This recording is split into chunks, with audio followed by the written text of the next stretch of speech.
saying happy birthday today to a woman who helped shape the modern world, and she did it through the arts. Harriet Beecher Stowe was born on this day, 1811. Her book, Uncle Tom's Cabin, is credited with swaying public opinion on slavery and encouraging more people to become active abolitionists.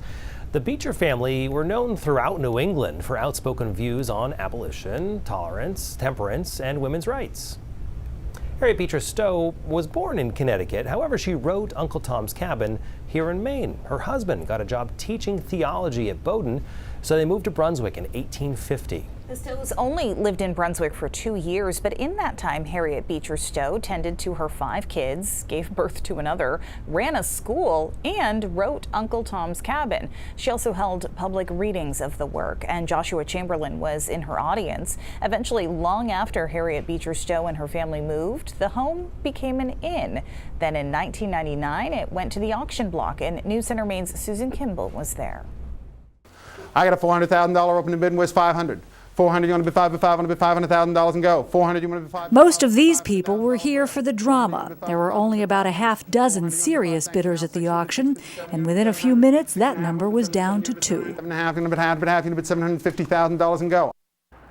They're bidding on one of Maine's best-known homes. Harriet Beecher Stowe, her husband, and 6 children moved into the house on Federal Street in 1850. This is where she wrote Uncle Tom's Cabin, an attack on slavery considered one of the most influential books ever written. When Abraham Lincoln met Stowe, he called her the little lady who started this great war. Eventually, the Stowe house was turned into an inn and restaurant. For decades, it was the place for Bowdoin College students to bring their favorite dates. When the present owners ran into financial difficulties, the Stowe house ended up on the auction block. Third and final call. Are you all in and all done?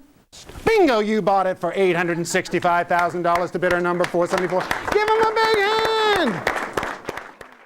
The new owners, Jim Coulevatos and George Elwell, are both from Maine. Both remember what the Stowe house was like when they were growing up, and both say that under their stewardship, it will be like that again. Just a matter of bringing it back to what it was.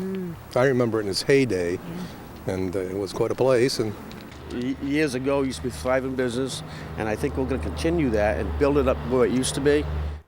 That's good news to those who came here just to watch, hoping the Stowe house would end up in good hands. This is a beautiful building, and I'm glad to see that somebody's bought it.